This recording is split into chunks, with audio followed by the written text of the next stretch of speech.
Hi students, welcome to physics core channel. आप सबका बहुत बहुत स्वागत है। 10 डेज हार्ड चैलेंज सीरीज में ऑलरेडी हमने करंट इलेक्ट्रिसिटी चैप्टर को वन शॉट में फिनिश कर दिया था।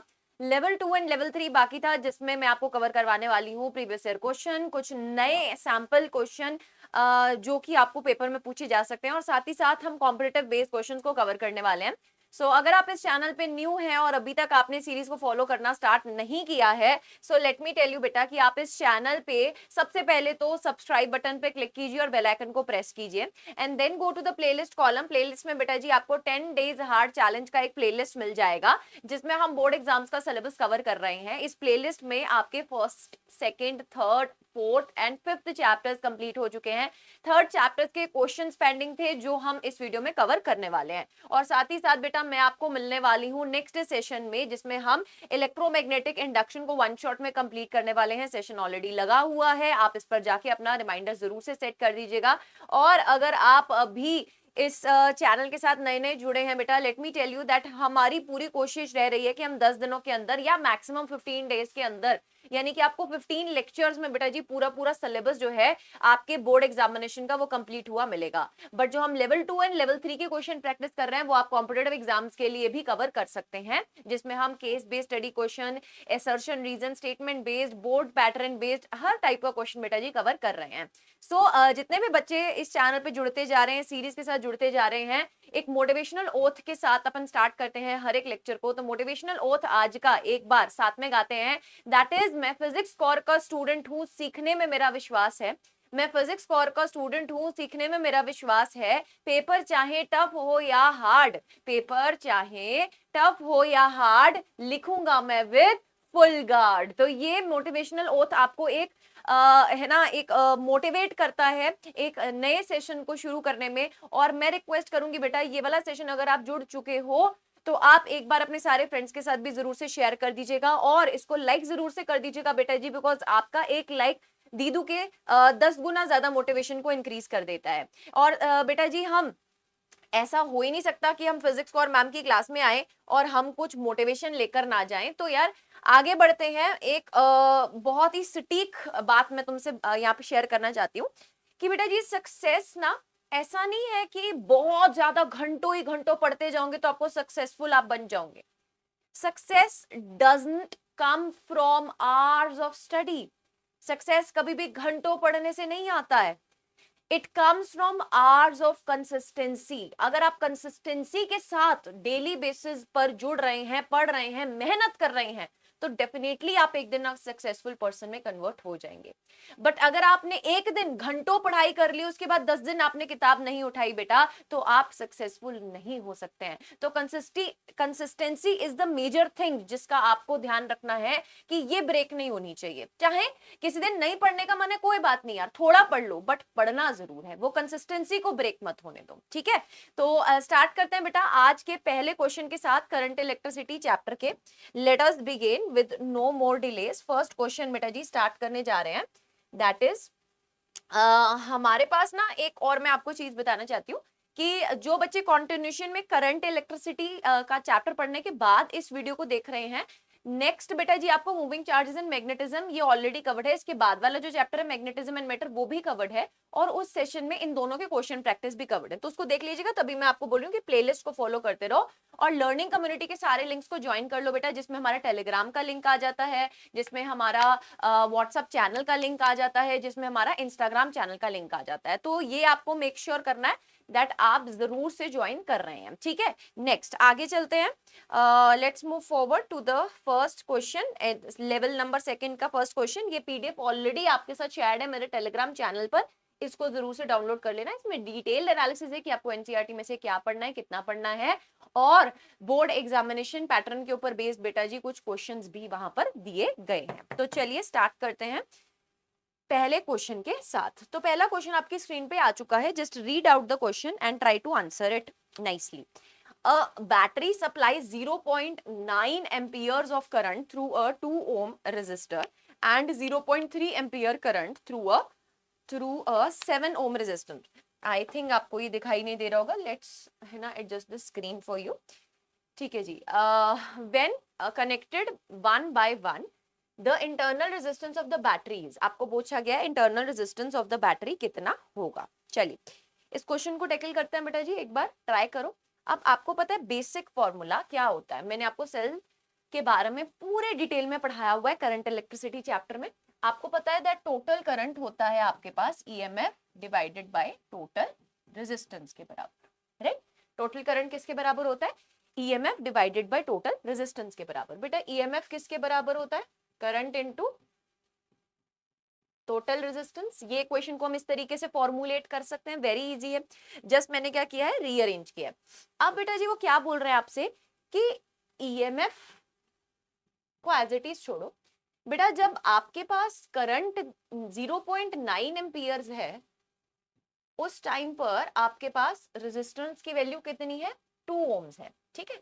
2 ओम यहाँ पर क्या है, बोलो एक्सटर्नल रेजिस्टेंस की वैल्यू है। बेटा इंटरनल रेजिस्टेंस अननोन है, एक्सटर्नल रेजिस्टेंस फर्स्ट इक्वेशन में अगर हम बात करें तो 2 ओम आपको गिवन है।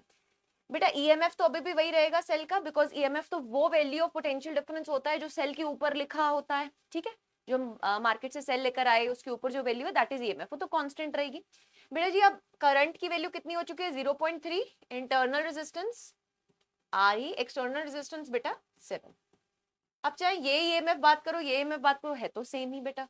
जब फर्स्ट एंड सेकंड को अपन कंपेयर करेंगे, फर्स्ट एंड सेकंड को क्या कर देंगे, कंपेयर कर देंगे, will get 0.9 R plus 2, 0.3 R plus 7। बस अब इस इक्वेशन को आपको सॉल्व करना है, you will get the value of internal resistance from here, ठीक है। चलिए एक बार सॉल्व करेंगे फटाफट से। 0.9 R प्लस 0.9 इंटू 0.9 या सिंपली सॉरी 0.9 इंटू 2, 0.9 इंटू 0.9 है, 0.9 इंटू 2 है तो 1.8 आ जाएगा, बोलो 1.8 आ जाएगा। 0.3 R प्लस ऑफ बेटा जी ये कितना आ जाएगा, 0.3 इंटू 7 यानी कि आपके पास 2.1, ठीक है 2.1। इसको एडजस्ट करेंगे, 0.9 minus 0.3 R, 2.1 minus 1.8 R is equals to, बेटा जी यहाँ से आप इसको माइनस करेंगे तो कितना आ जाएगा 0.3, 0.3 और इधर से कितना आया था 0.6, 1 जा 2 जा, तो R की वैल्यू कितनी आ गई बेटा 0.5 ओम। So the right answer to this question is option number D. Option number D, that is 0.5 ohm. D is the right answer for this particular question. I hope ये वाला क्वेश्चन आपको बहुत अच्छे तरीके से समझ आ गया होगा। बेटा प्रीमियर सेशन चल रहा है, यानी कि अगर आपको इसमें कोई भी डाउट आता है तो आप वीडियो को पीछे करके दोबारा से चेकआउट कर सकते हैं, ठीक है। चलिए नेक्स्ट आगे चलते हैं, नेक्स्ट क्वेश्चन की तरफ बढ़ते हैं। इस पीपीटी चेंजर को आज पता नहीं क्या हो गया है, यहाँ से बोर्ड से आगे चल जाते हैं बेटा। चलिए नेक्स्ट क्वेश्चन क्या कह रहा है, just read out the question. Define the temperature coefficient, define the temperature coefficient of resistance, define the temperature coefficient of resistance of the metal। temperature coefficient of resistance of a metal क्या होता था, बोलो temperature coefficient of resistance of a metal क्या होता था यार। चाहे आपके पास मेटल हो, चाहे आपके पास सेमीकंडक्टर हो, चाहे आपके पास इंसुलेटर हो, बेटा इनकी ना एक प्रॉपर्टी होती है, ठीक है, कि अगर आपके पास टेम्परेचर बढ़ रहा है ना तो इनमें डिफरेंट डिफरेंट फैक्टर्स रहते हैं जो कंट्रीब्यूट करते हैं। लेट्स सपोज अगर हम बात कर रहे हैं कंडक्टर्स की, तो कंडक्टर्स में टेम्परेचर बढ़ने से नंबर ऑफ चार्ज कैरियर्स नहीं बढ़ते थे, बट वहां का रिलैक्सेशन टाइम यानी कि जो रिलैक्स करने का टाइम मिलता था चार्ज कैरियर्स को, इलेक्ट्रॉन्स को बिटवीन द टू कोलिजन्स, वो डिक्रीज हो जाता था बिकॉज टेम्परेचर के कारण रैंडमनेस होती थी। Resistance was inversely proportional to tau यानी कि एवरेज रिलैक्सेशन टाइम, तो इनडायरेक्टली बेटा जी आपके पास टेम्परेचर बढ़ने के कारण आपके पास रेजिस्टेंस की वैल्यू क्या हो जाती थी, इंक्रीज हो जाती थी, ठीक है। तो अब टेम्परेचर कोफिशिएंट क्या करता था, टेम्परेचर कोफिशिएंट यहाँ पर आपको क्या बताता है, temperature coefficient of resistance is generally defined as the change in the electrical resistance of substance with respect to per degree change in temperature। यानी कि एक ऐसा कोफिशिएंट है जो आपको ये बताता है कि पर डिग्री टेम्परेचर के चेंज होने के कारण कितना चेंज आ रहा है in electrical resistance. Electrical resistance में कितना चेंज आ रहा है जब पर डिग्री टेम्परेचर में चेंज आ रहा है, दैट टेल्स यू कौन बताता है बेटा? ये टेम्परेचर कोफिशिएंट ऑफ रेजिस्टेंस बताता है। नेक्स्ट क्वेश्चन आपसे इसमें पूछा गया था, show the variation of resistivity of copper with rise in temperature. बेटा you know this thing that copper is basically coming under conductor category. तो टेम्परेचर जब बढ़ता है, रेजिस्टेंस और रेजिस्टिविटी की वैल्यू दोनों ही बेटा क्या होती है? इंक्रीज होती है, because it is inversely proportional to tau average relaxation time. तो बेटा एवरेज रिलैक्सेशन टाइम कम हो जाएगा, रेजिस्टेंस बढ़ जाएगा। तो आप देख सकते हो जैसे जैसे टेम्परेचर बढ़ रहा है, रेजिस्टिविटी की वैल्यू क्या कर रही है? इंक्रीज कर रही है। तो this is basically the solution for second part. Third part में क्या पूछ रहे थे? The resistance of the wire is 10 ohm at 27 degree Celsius. बेटा आपको फॉर्मूला याद होना चाहिए that final resistance is initial resistance 1 plus alpha delta T. ठीक है, this is the basic formula. अब फाइनल रेजिस्टेंस हमें नहीं पता कितनी है, आपसे बोला गया the resistance of the wire is 10 ohm at 27 degree Celsius. 27 degree Celsius पर 10 ओम रेजिस्टेंस है। तो क्या मैं बोल सकती हूँ बेटा initial resistance is 10, 1 plus of बेटा अल्फा आपको वैल्यू कितना गिवन है टेम्परेचर कोफिशिएंट का? 1.70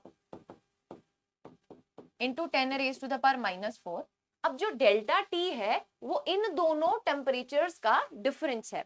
अब बेटा ये दोनों सेल्सियस में गिवन है, इनको अगर आप केल्विन में कन्वर्ट करते हो और इनका डिफरेंस लेते हो, देखो अगर हम डेल्टा टी की बात करें, T2 minus T1, T2 is -73 minus T1 is 27। तो बेटा जी जब आप इसको सॉल्व करोगे 7 8 9 10 7 8 9 10 तो ये आ जाएगा -100 डिग्री सेल्सियस। अब इसको अगर आप केल्विन में कन्वर्ट करोगे बेटा तो इसको आप -100 केल्विन ही लिखोगे। ठीक है, सो यहाँ पे बेसिकली बेटा कहने का अर्थ पता है क्या है कि अगर आप इनको इंडिविजुअल क्या कर रहे हो, सेल्सियस में ही रहने दे रहे हो, ओवरऑल सेल्सियस में -100 डिग्री सेल्सियस का टेम्परेचर डिफरेंस आ रहा है। अगर आप इनको इंडिविजुअली केल्विन में कन्वर्ट करते हो तो बेटा जी आपको 273 ऐड करना होगा दोनों में। अब फर्दर जब आप इनको दोनों को सब्ट्रैक्ट करोगे तो 100 केल्विन ही आंसर निकल के आएगा डेल्टा टी का। सो ये आपके पास इक्वेशन बन गई है। इस इक्वेशन से आपको आरएफ की वैल्यू को सॉल्व कर लेना है। ठीक है, फाइनल रेजिस्टेंस को आपको सॉल्व कर लेना है। 1 प्लस, अब इसको आप एडजस्ट कर सकते हो बेटा, ये माइनस है आपके पास तो माइनस को आगे लिख लेते हैं। ठीक है, माइनस को आगे लिख लेते हैं 1.70, ये 10 रेज टू द पावर -4 है, ये 10 रेज टू द पावर +2 है। तो बेटा जी 10 रेज टू द पावर -2 आ गया, यानी कि डिनोमिनेटर में बात करेंगे तो 100 आ जाएगा। ठीक है, अब फर्दर बेटा जी इसको सॉल्व कर लीजिए। फर्दर जब आप सॉल्व करेंगे तो क्या आ जाएगा बोले, यहाँ पे आपके पास 10 1 माइनस, अब अगर ये वाले डेसिमल्स ये वाले जीरोस को भी ऊपर आपको एडजस्ट करना है तो 0.0170। अब बेटा आरएफ की वैल्यू अगर आप यहां से सॉल्व करेंगे तो 1 में से आपको इसको माइनस करना है, फर्दर आपको 10 के साथ इसको मल्टीप्लाई करना है। तो जब आप इसको माइनस करेंगे तो कितना आ जाएगा, करके देख लीजिए बेटा एक बार फटाफट से। Let us solve this. ये आपके पास बन जाएगा अप्रोक्सीमेटली 0.983। ठीक है, 0.983। अब ये डेसिमल है, ये 10 है, इसको एडजस्ट करेंगे तो 9.83 ओम के नियर अबाउट आपके पास इसका आंसर बनेगा। ठीक है, 9.83 के नियर अबाउट इसका आंसर बनेगा। सो बहुत ही बढ़िया क्वेश्चन था जिसमें हर तरीके की चीजें पूछी गई थी, ये हमने कवर कर लिया है। आगे बढ़ते हैं बेटा नेक्स्ट क्वेश्चन की तरफ। नेक्स्ट क्वेश्चन क्या बोल रहा है, 2018 का क्वेश्चन है। Two cells of EMF E1 and E2 and internal resistances R1 and R2 respectively are connected in parallel. Obtain the expressions for equivalent resistance and EMF of the combination. अब ये एक ऐसा डेरिवेशन है जो already मैंने आपको cover करवा रखा है।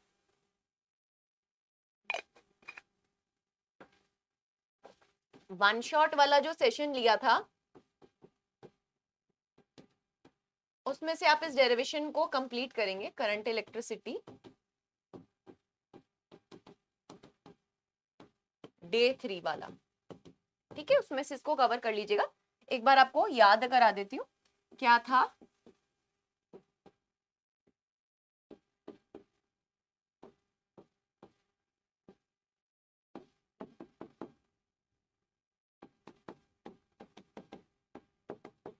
इफ यू रिमेम्बर बेटा, इस तरीके से हम 2 सेल्स और 2 इंटरनल रेजिस्टेंसेस बनाते थे। पहली इक्वेशन बनती थी बेटा हमारे पास, that total current is equals to I1 plus of I2। ये हमारे पास पहली इक्वेशन आ जाती थी, ठीक है। इसी के इक्विवेलेंट अगर हम देखें तो एक सेल जिसका इक्विवेलेंट ईएमएफ इक्विवेलेंट आर, इसका आर इक्विवेलेंट, ठीक है। तो हमारे पास जब हम इस ब्रांच में और इस ब्रांच में केवीएल लगाते थे तो हमारे पास I1 और I2 की वैल्यू आ जाती थी। याद आया आपको? इक्वेशंस मैंने आपको वन शॉट में बनानी सिखा रखी हैं, अगर आपको नहीं याद आ रहा है तो प्लीज आप इसको दोबारा देखिएगा। ये इक्वेशंस आ जाती थी, I1 एंड I2 को यहाँ पर सब्स्टिट्यूट करते थे बेटा, और कंपैरिजन करने पर इक्विवेलेंट कितना आता था, E1 R2 plus E2 R1 divided by R1 plus of R2, और R इक्विवेलेंट कितना आ जाता था, R1 R2 divided by R1 plus of R2। ये पूरा डिटेल में डेरिवेशन आपको करवा रखा है, आप इसको वन शॉट सीरीज में, यानी कि आप इसको डे नंबर 3 करंट इलेक्ट्रिसिटी में जाकर देख सकते हैं, ठीक है। ये आपको मिल जाएगा। आगे चलते हैं बेटा जी, नेक्स्ट क्वेश्चन की तरफ बढ़ेंगे। Next question on your screen, nichrome and copper wires of the same length, nichrome है और कॉपर वायर है जिनका लेंथ सेम है, same radius are connected in series. बेटा नाइक्रोम एंड कॉपर वायर को सेम लेंथ है जिनका सेम रेडियस है, आई रिपीट सेम लेंथ है जिनका सेम रेडियस है, इनको कनेक्ट किया गया है किसमें, सीरीज में। आपको बोला गया current I passed through them, current I को इनमें से पास किया गया, ठीक है। करंट आई सीरीज में बेटा जी सेम रहेगा। Which wire gets heated up more? Justify your answer। कौन सी वायर इनमें से ज्यादा heated up हो जाएगी, आपको justify करना है अपना आंसर। बेटा अगर हम resistivity of the nichrome की बात करें ना, so that is basically greater than copper। पहले तो ये याद रखना है, resistivity of nichrome is greater than copper, as well as बेटा अगर हम resistance की बात करें तो जो रेजिस्टेंस ऑफ नाइक्रोम है that is also greater than resistance of copper. तो व्हाट हैपेंस इज बेटा, आपके पास power is equals to I square into R रहता है। अब जो आई है, आई जो है वो तो कांस्टेंट है, यानी कि power is directly proportional to R. जिसका रेजिस्टेंस ज्यादा होगा, जिसका रेजिस्टेंस ज्यादा होगा that is going to have more power across it, यानी कि वो ज्यादा हीटिंग अप होगी। बोलो नाइक्रोम, नाइक्रोम जनरेट्स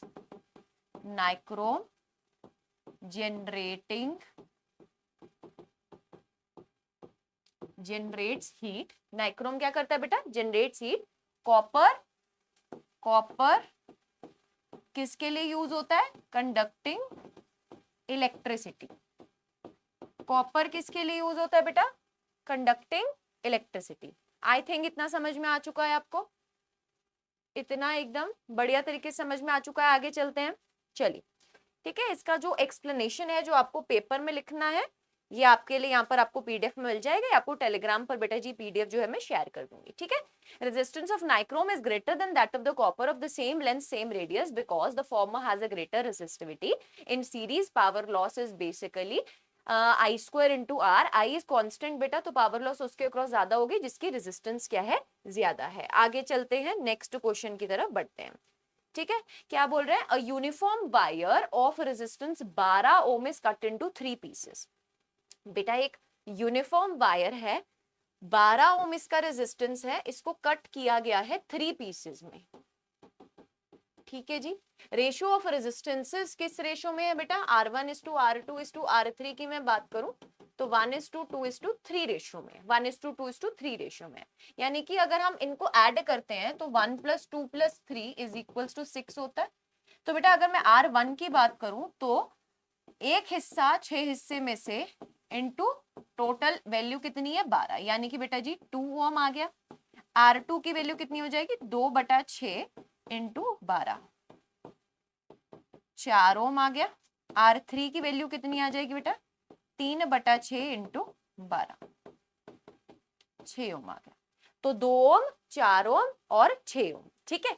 अब इसको अगर मैं रीड्रॉ कर लूं तो यहां पर है 2 ओम का रेजिस्टेंस, इधर है 4 ओम का रेजिस्टेंस, इधर है 6 ओम का रेजिस्टेंस।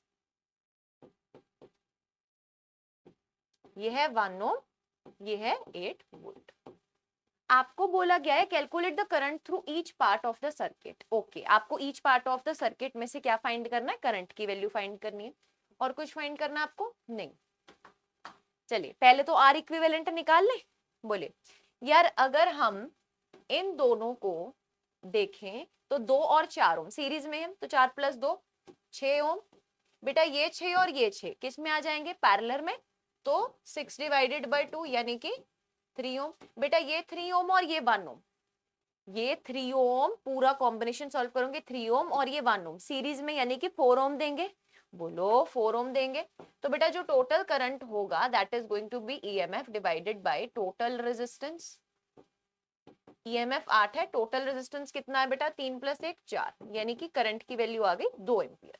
तो जो करंट यहां से निकल रहा है उसकी वैल्यू कितनी आ गई बेटा? 2 एम्पियर। करंट कितना आ गया? 2 एम्पियर। अब अगर आप ध्यान से देखो बेटा, इस ब्रांच में जो टोटल रेजिस्टेंस है वो है 6 ओम, इस ब्रांच की भी टोटल रेजिस्टेंस है 6 ओम, तो करंट इक्वली डिवाइड होगा। यानी कि ये वाली ब्रांच में करंट कितना जाएगा बेटा जी? इस पूरी ब्रांच में करंट 1 एम्पियर और ये वाली ब्रांच में भी current 1 ampere. So current in each branch is 1 ampere. Current in each branch is 1 ampere. ठीक है, करंट हर एक ब्रांच में कितना आ जाएगा?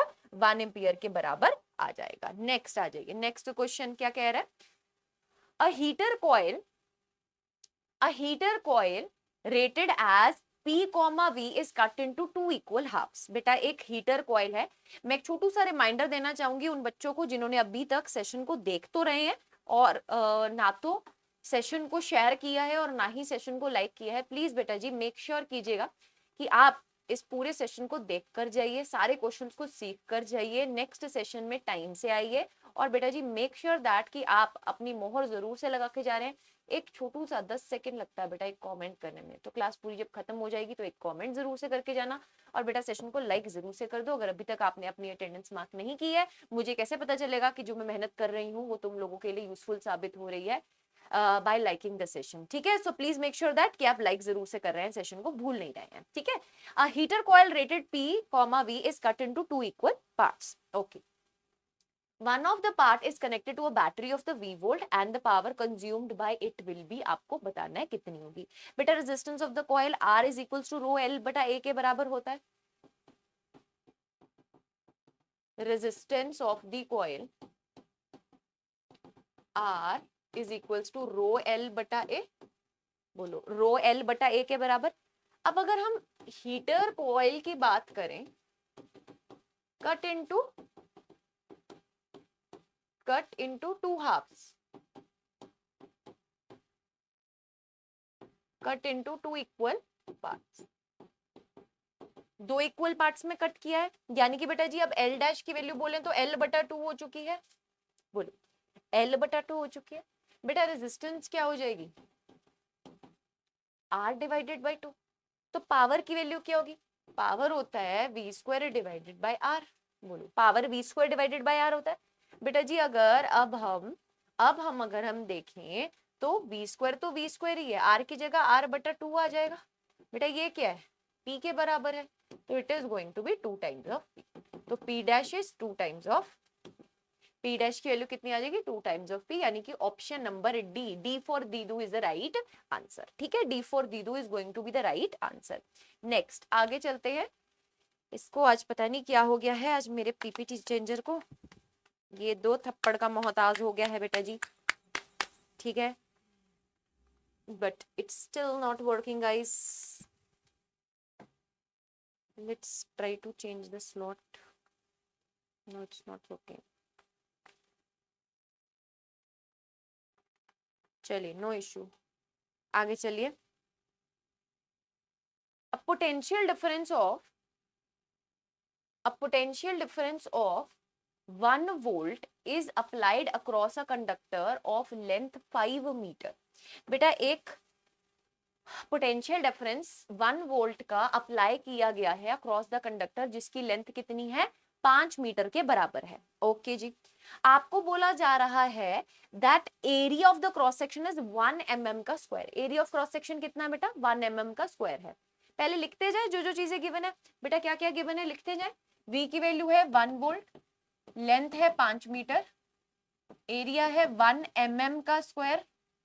बेटा mm के स्क्वायर को मीटर के स्क्वायर में कन्वर्ट कर दे तो 10 raised to the power -3 metre का square. Okay, when current 4.25 ampere is passed through the conductor, calculate the, सबसे पहली चीज पूछी गई है ड्रिफ्ट स्पीड। ड्रिफ्ट स्पीड बेटा आपको पता है that current is equals to VDE/NA के बराबर होता है। ये एक स्टैंडर्ड फॉर्मूला जो हमने डिराइव भी किया हुआ है, that current is equals to V ना, राइट। यहां से बेटा VD की वैल्यू अगर आपको फाइंड करनी है तो I डिवाइडेड बाई ENA।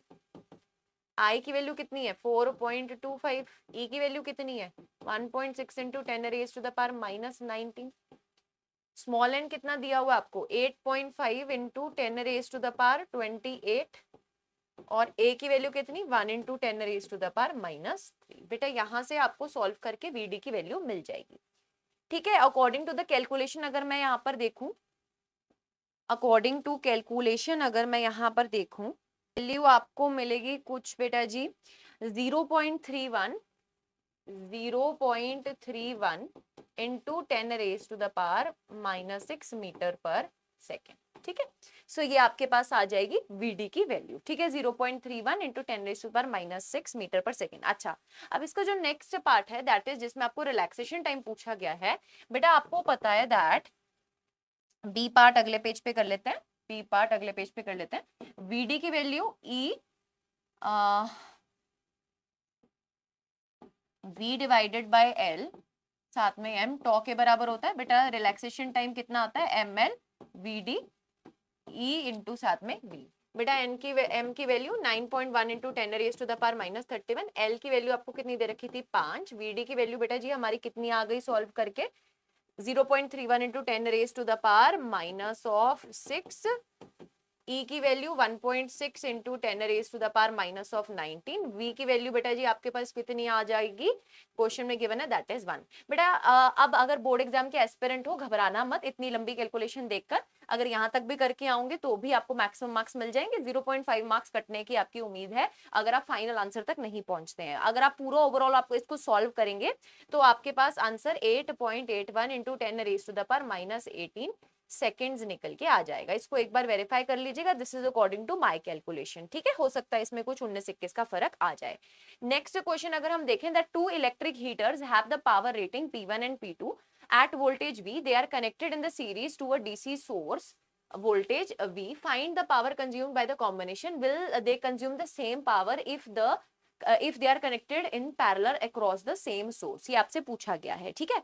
बेटा अगर हम यहाँ पर देखें, आप इन दोनों को पहले सीरीज में कनेक्ट कर लो, ठीक है। इसके अक्रॉस रेजिस्टेंस R1 है, इसके अक्रॉस रेजिस्टेंस R2 है, P1 P2 इनके अक्रॉस हम पावर को कंसिडर कर रहे हैं, ठीक है। ये हमने सोर्स कनेक्ट किया, I करंट बेटा यहां से जा रहा है, V is basically the source of the voltage जिसके अक्रॉस इनको हमने कनेक्ट किया गया। When the heaters are connected in series, बेटा जब हीटर्स को सीरीज में कनेक्ट कर रखा है उस टाइम पर अगर हम पावर की बात करें, उस टाइम पर अगर हम पावर की बात करें, आपको पता है पावर की वैल्यू कितनी होती है बेटा जी V² डिवाइडेड बाय R के बराबर होती है। तो यहां से अगर हम बात करते हैं R1 की तो V² डिवाइडेड बाय P1 लिख सकते हैं हम इसको, राइट। सिमिलरली बेटा R2 की वैल्यू को कितना लिख सकते हैं V² डिवाइडेड बाय P2 लिख सकते हैं। अब बेटा सीरीज में है तो R1 प्लस R2 के बराबर हो जाएगा, बोलिए। सीरीज में using R is equals to R1 plus of R2, तो R is equals to R1 plus of R2, R की जगह बेटा क्या आ जाएगा V² डिवाइडेड बाय P, ये आ जाएगा V² divided by P1, V² divided by P2, V² से V² cut जाएगा बेटा 1/P 1/P1 प्लस 1/P2 के बराबर। ये आ रहा है किसमें सीरीज में, ये आ रहा है किसमें सीरीज में। अब सिमिलरली अगर आपने इसको पैरेलल में कनेक्ट कर दिया तो what is going to happen, अगर आप इसको पैरेलल में कनेक्ट कर देते हैं बेटा जी फिर क्या होगा, अगर आपने पैरेलल कॉम्बिनेशन ले लिया है फिर क्या हो जाएगा,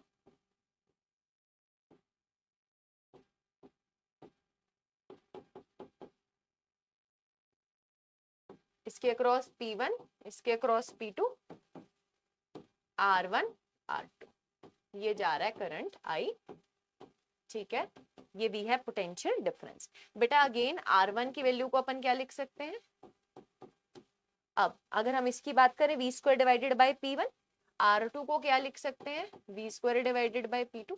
आपको पता है बेटा 1/r 1/r1 प्लस 1/r2 के बराबर होगा। अब यहाँ पर सब्स्टिट्यूट कर दो r, r1 r2 की वैल्यू, r की वैल्यू सब्स्टिट्यूट कर दो in terms of v and p। अगर आप सब्स्टिट्यूट करोगे multiplying both the sides by v square, अगर हम multiplying both the sides by v square कर दें तो v स्क्वायर बटा r, ठीक है, इस साइड में बेटा v स्क्वायर से ओवरऑल मल्टीप्लाई कर देंगे तो v square divided by r1 plus v square divided bye r2, ठीक है बेटा जी। ये किसके बराबर आ जाएगा, p is equals to p1 plus of p2। तो जब हम पैरेलल में बात कर रहे हैं, पैरेलल के केस में पावर, पैरेलल के केस में बेटा जी पावर जो होती है वो इंक्रीज हो जाती है, पावर जो होती है वो इंक्रीज हो जाती है for the case of parallel, ठीक है।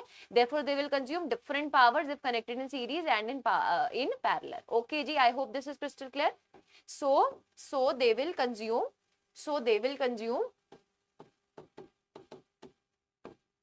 different power in series and parallel। चलिए नेक्स्ट क्वेश्चन की तरफ बढ़ रहे हैं। Next question on your screen, next question देखेंगे क्या पूछ रहे हैं। Just read out the next question, just read out the next question. चलिए नेक्स्ट क्वेश्चन क्या पूछ रहे हैं एक बार देखिएगा ध्यान से।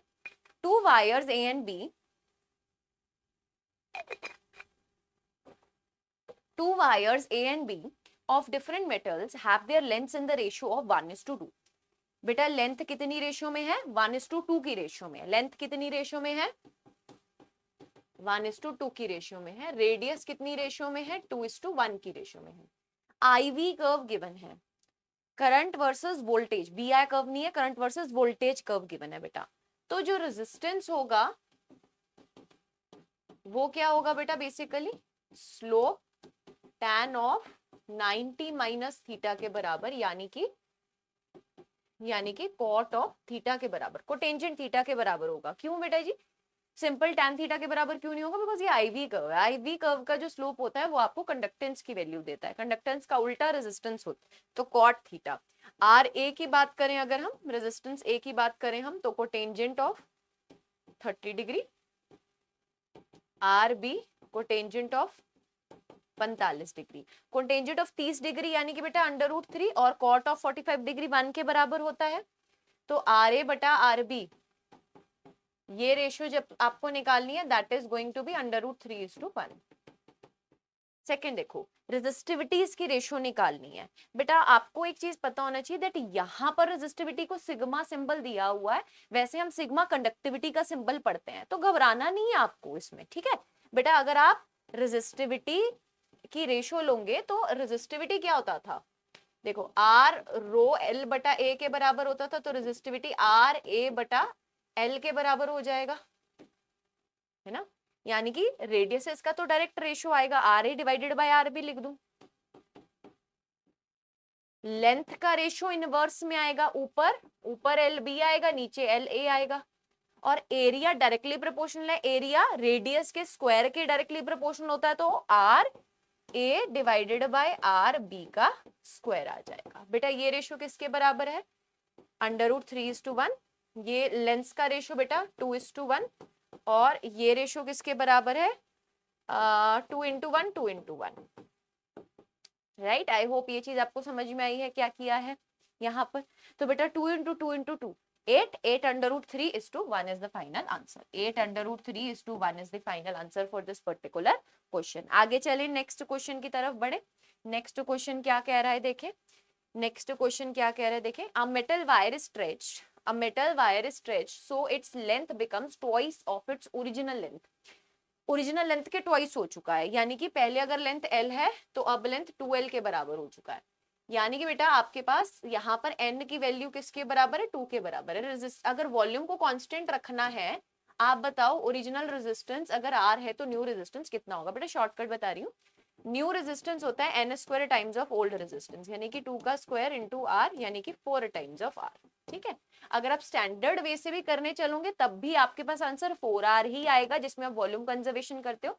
लेंथ अगर आपके पास बढ़ रहा है तो क्रॉस सेक्शनल एरिया को कम होना पड़ेगा, तभी वॉल्यूम कांस्टेंट रहेगा। अगर वो चीज अप्लाई करके करते हो तब भी आपके पास बेटा जी आंसर आ जाएगा। नेक्स्ट क्वेश्चन की तरफ बढ़ रहे हैं। नेक्स्ट क्वेश्चन क्या कह रहा है? State whether the drift velocity of electrons in the conductor increases और decreases with increase in electric field. Drift velocity के बारे में पूछा गया है बेटा। Drift velocity mu into electric field, mobility into electric field के बराबर होती है। ठीक है, आपसे बोला गया कि अगर इंक्रीज कर रहे हो आप इलेक्ट्रिक फील्ड में तो drift velocity is going to increase बेटा। Drift velocity is going to increase, first part का answer. Drift velocity will increase, drift velocity will increase.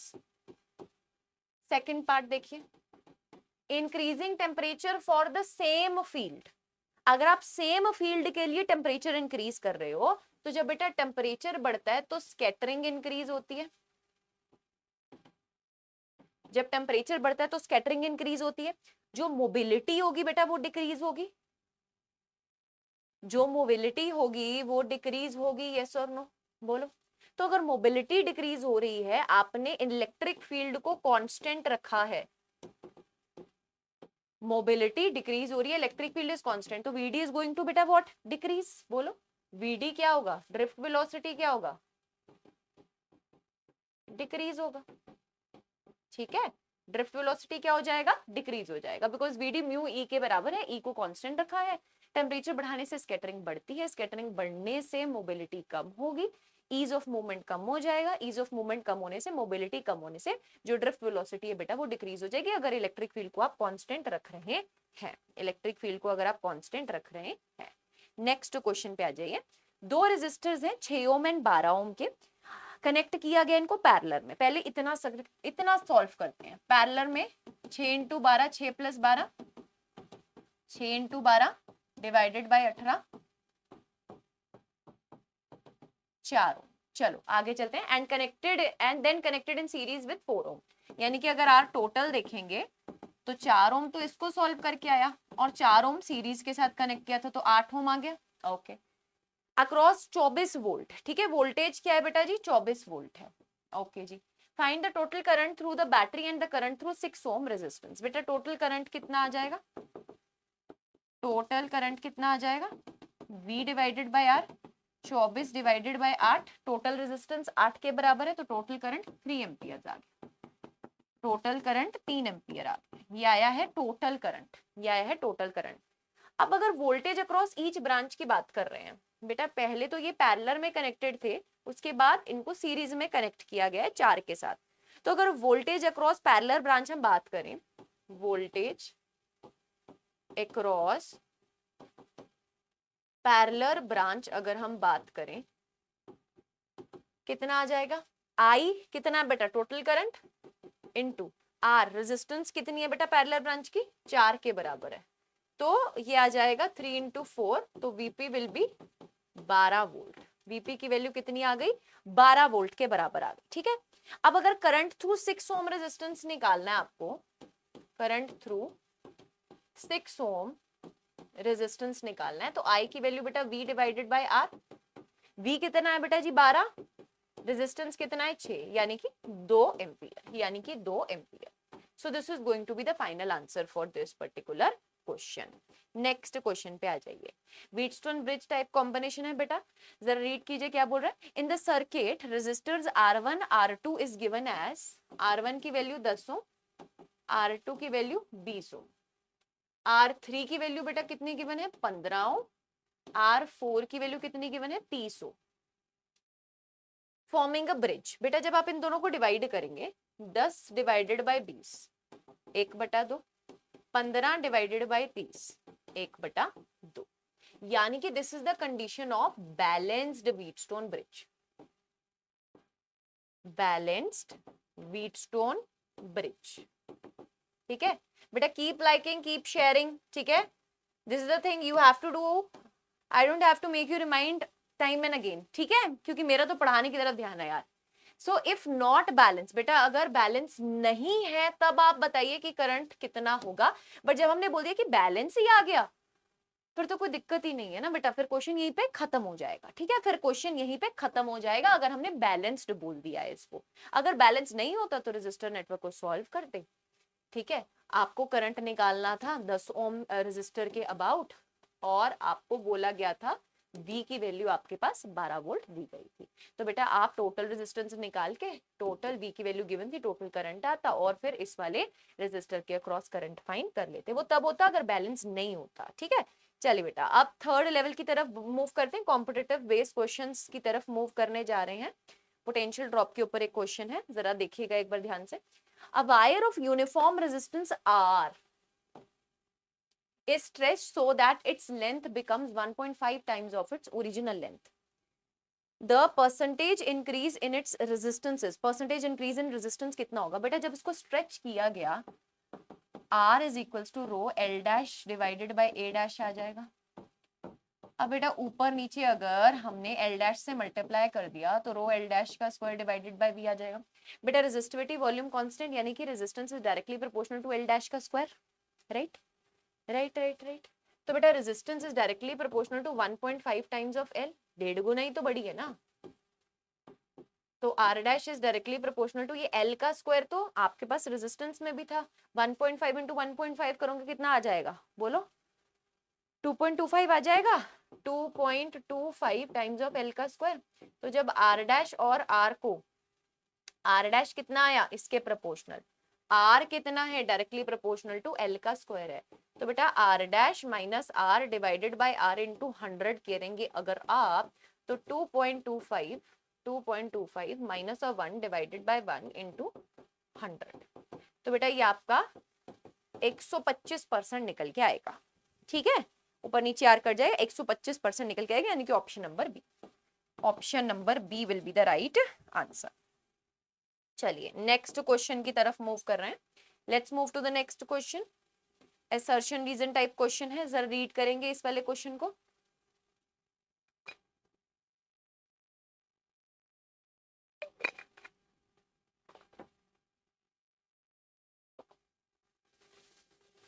Drift velocity of electrons increases with increase in the temperature in the metallic conductor। बेटा drift velocity of electron कह रहे हैं increase होता है with increase in the temperature. Drift velocity कैसे increase हो सकता है, अगर ड्रिफ्ट वेलोसिटी इंक्रीज हुआ तो करंट इंक्रीज हो रहा है।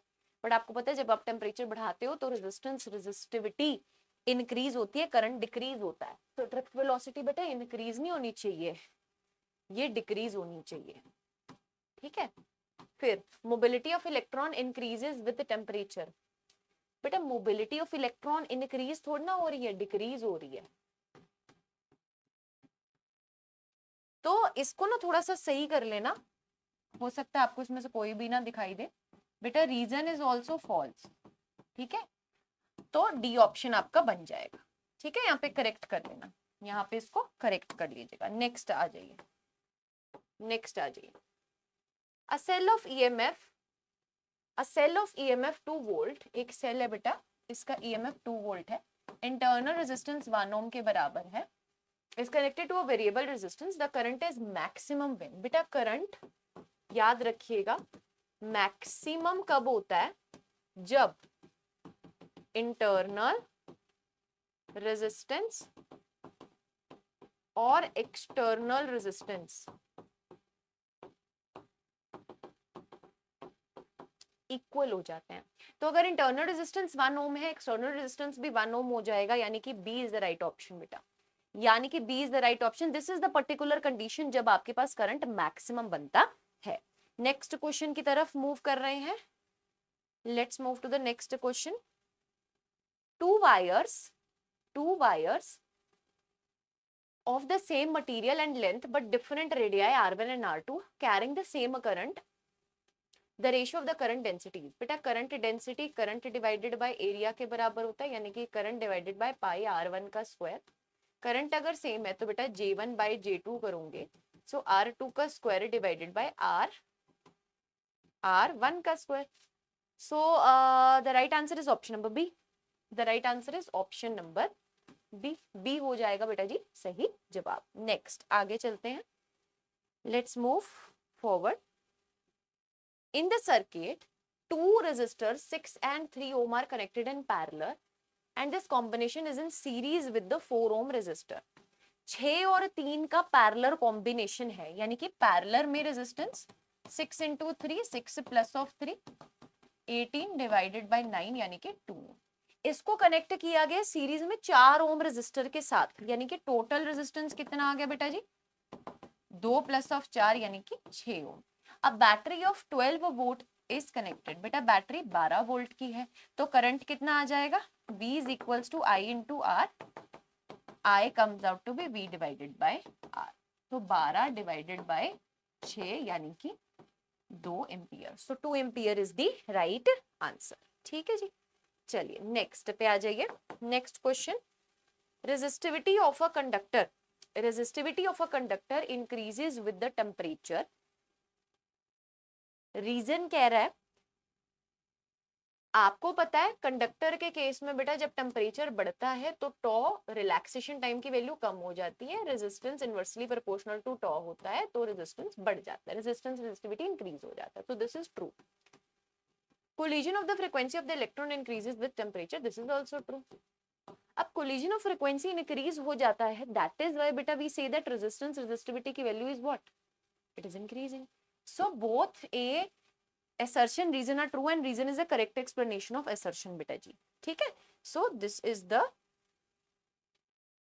thing, A option उसका correct जवाब होगा। next question, a potential difference of 2 volt is applied across a copper wire of length 1 meter and area दिया हुआ है आपको, length है 1 meter, area दे रखा है 10 raised to the power -6 metre का स्क्वायर, पोटेंशियल दे रखा है 2 वोल्ट का, नंबर डेंसिटी एन ये गिवन है। कैलकुलेट ड्रिफ्ट वेलोसिटी, आपको ड्रिफ्ट वेलोसिटी कैलकुलेट करनी है बेटा। Current is equals to VDENA, VD is equals to I divided by ENA। ठीक है, अब करंट ना डायरेक्टली नहीं गिवन, ठीक है, करंट डायरेक्टली नहीं गिवन, बट आपको पता है दैट हम करंट को किस तरीके से लिख सकते हैं, V divided by R, R को फर्दर रो L बटा A, तो A से कटा VEN rho L, potential 2, E की वैल्यू 1.6 से 10 raise to the power -19, N की वैल्यू बेटा कितनी दे रखी है आपको 8.85 sorry 8.5 into 10 raise to the power 28, resistivity कितना गिवन है, रेजिस्टिविटी कितना गिवन है 1.7 into 10 raise to the power -8, length कितना गिवन है आपसे यहाँ पर बात की गई है 1 मीटर। ठीक है, ठीक है, तो अब इस पर्टिकुलर क्वेश्चन में आपने इसको सॉल्व करना है, यहां तक रखना है, आपका टेक है। अगर आप इसको पूरा सॉल्व कर लेते हैं तो आप इसका आंसर मुझे कमेंट सेक्शन में बताएंगे, this is going to be your homework, answer आपको मुझे बताना है कमेंट डाउन। ठीक है, comment down.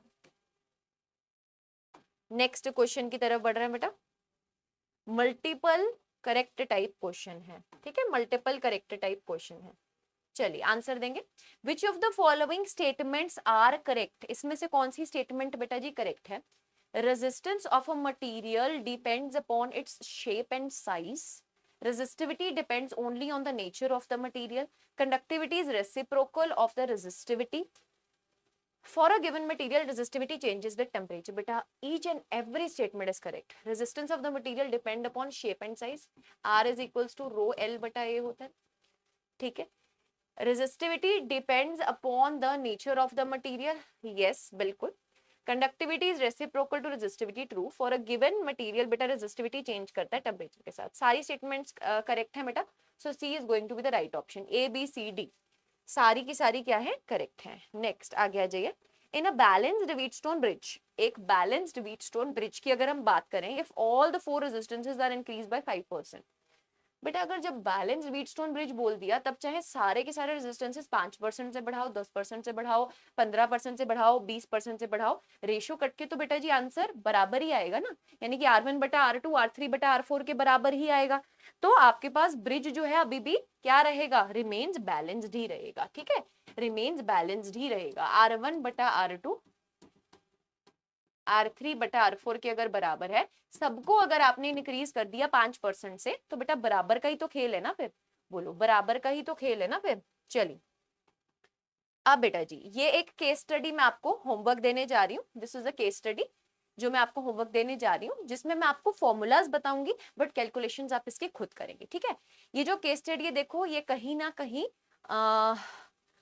Resistivity, coefficient of resistivity के साथ लिंक्ड है, ठीक है। सबसे पहले आपको ये समझ में आना चाहिए पावर, रेजिस्टिविटी, इन सब के बारे में अगर आपको आइडिया है तभी आप इस केस स्टडी को अटेम्प्ट करेंगे, अगर आपको पेपर में आ जाती है। आपसे पूछा जा रहा है what should be the required resistance of the coil at the operating temperature. बेटा आप सीधा एकदम से अगर कोई क्वेश्चन पूछ रहे हैं और उसका कोई भी सेंस नहीं बन रहा, तो आपको केस स्टडी रीड करनी पड़ेगी। तो आप फटाफट से केस स्टडी रीड करेंगे अगर, तो आपको एक चीज पता चलेगा दैट पावर, आपसे बोला गया है what should be the required resistance of the coil at operating temperature.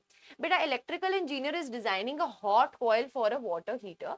The heater operates on a 220 volt supply and must consume 1100 what of power, ठीक है। एक हीटर की बात की गई है, 220 वोल्ट सप्लाई पर वो 1100 वॉट पावर को कंज्यूम कर रहा है। बोला गया है that the coil is made up of nichrome wire of resistivity इतना, the temperature of the operation is expected to rise from 27 degree Celsius to 227 degree Celsius, during which the temperature coefficient of resistivity of the nichrome is this. अब आपसे पूछा गया required resistance कितना होगा। बेटा resistance कितने के बराबर होता है, V square divided by P. Resistance V square divided by P के बराबर, वी की वैल्यू 220 गिवन थी, तो 220 का स्क्वायर डिवाइडेड बाय 1100, ठीक है, divided by 1100, this is going to give you the value of resistance, ठीक है। ये रेजिस्टेंस कितने पर आ जाएगी बेटा आपकी, बोलो ये रेजिस्टेंस आपकी कितने पर आ जाएगी।